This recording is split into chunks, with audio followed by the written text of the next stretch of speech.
বিশ্বকাপ অভিযান শেষ, এবার দেশে ফেরার পালা। টাইগাররা দেশে ফিরছেন 28 জুন সকালবেলা।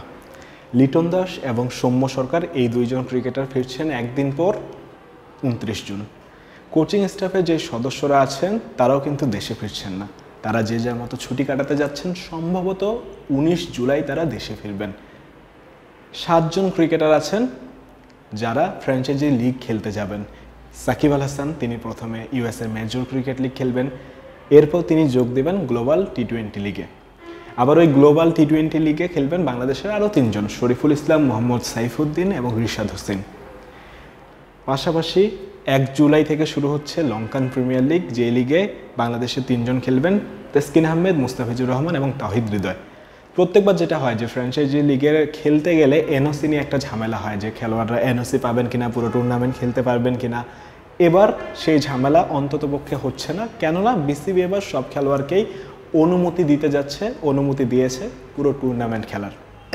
যেহেতু এই সময়ের মধ্যে বাংলাদেশ দলের অন্য কোনো খেলা নাই এবং যেই খেলোয়াড়রা ফ্র্যাঞ্চাইজি লিগ খেলতে যাচ্ছেন তাদের বেশিরভাগই টেস্ট দলের সাথে নাই, কেননা আগামী কয়েক মাসে বাংলাদেশ 8টা টেস্ট খেলবে টানা।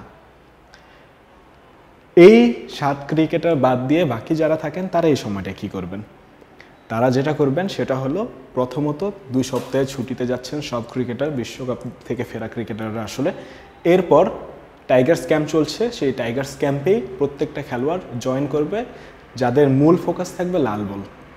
লাল বলের ক্রিকেটের প্রস্তুতিটা সেখানে সবচেয়ে ভালো মতো হবে এবং সোহেল ইসলামের অধীনেই সবাই অনুশীলন করবে 19 জুলাই অবধি, যতদিন না বাংলাদেশের মেইন কোচিং স্টাফ দেশে ফিরছে। এখন সবচেয়ে বড় ব্যাপার যেটা, সেটা হলো যে দর্শকরা সবসময় তো খেলা দেখতে চান, আমাদের দেশের ক্রিকেটাররা বাইরের দেশে কেমন খেলছেন সেই চিন্তাভাবনাটা সবারই থাকে। যতই মানবীয়ান থাকুক না কেন, তারপরও চোখ অন্তত রাখা হয় যে তাহিদ হৃদয় কেমন খেললো, সাকিব আল হাসান কী করলেন, রিশাদ হোসেন কী করলেন। তাদের খেলা কখন কখন দেখতে পারবেন সেটা জানে অন্য যাক। 1 জুলাই থেকে শুরু হচ্ছে লঙ্কান প্রিমিয়ার লিগ, যেখানে খেলবে তেসকিন আহমেদ, মুস্তাফিজুর রহমান এবং তাহিদ হৃদয়। এই লঙ্কান প্রিমিয়ার লিগ চলবে 1 থেকে 21 জুলাই অবধি। এই লিগে সাকিব আল হাসানরা থাকছেন না, কেননা সাকিব আল হাসান খেলবেন যুক্তরাষ্ট্রের মেজর ক্রিকেট লিগ। সেইখানে সাকিব আল হাসান খেলবেন 5 জুলাই থেকে 29 জুলাই অবধি, যদি দল ফাইনালে যায়। যদি দল ফাইনালে না যায় তাহলে 25 জুলাই শুরু হওয়া কানাডা গ্লোবাল ক্রিকেট লিগেই তিনি জয়েন করবেন। সাকিব ছাড়াও কানাডা গ্লোবাল টি20 ক্রিকেট লিগে আরও খেলবে মোহাম্মদ সাইফুদ্দিন, রিশাদ হোসেন এবং Shoriful Islam. So Canada Global টি20 লিগ চলবে 25 জুলাই থেকে 11 আগস্ট অবধি। এই সময়ের মধ্যে চোখ রাখবেন বাংলাদেশের খেলোয়াড়দের দিকে, তারা কেমন খেলে।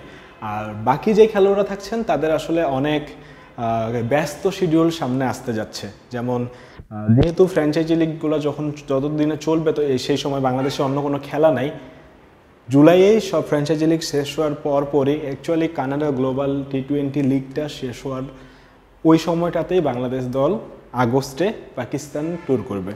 পাকিস্তানের থেকে বাংলাদেশ দল সেপ্টেম্বরে যাবে ভারতে, অক্টোবরে সাউথ আফ্রিকা, বাংলাদেশে। এরপর নভেম্বরে বাংলাদেশ দল যাবে ওয়েস্ট ইন্ডিজে, মানে পূর্ণাঙ্গ একটা সিরিজ খেলতে। তো এইটুকু সময়ের মধ্যে বাংলাদেশ দল খেলবে 8টা টেস্ট ম্যাচ। পাশাপাশি বাংলাদেশ এ দল পাকিস্তান এ দলের বিপক্ষে খেলবে, বাংলাদেশ এ দল নিউজিল্যান্ড এ দলের বিপক্ষে খেলবে। অনেক ম্যাচ, কারোরই তেমন সুযোগ নাই, সবাই খুবই ব্যস্ত সময় পার করবে এবং সবাইকে সবার আগে যেটা ভুলতে হবে সেটা হলো লাস্ট আফগানিস্তানের বিপক্ষে ম্যাচের ফল এবং যেভাবে তারা খেলেছে, যে সমালোচনাটা তাদের নিয়ে হচ্ছে, সব কিছু ভুলে তাদের সামনে এগোতে হবে।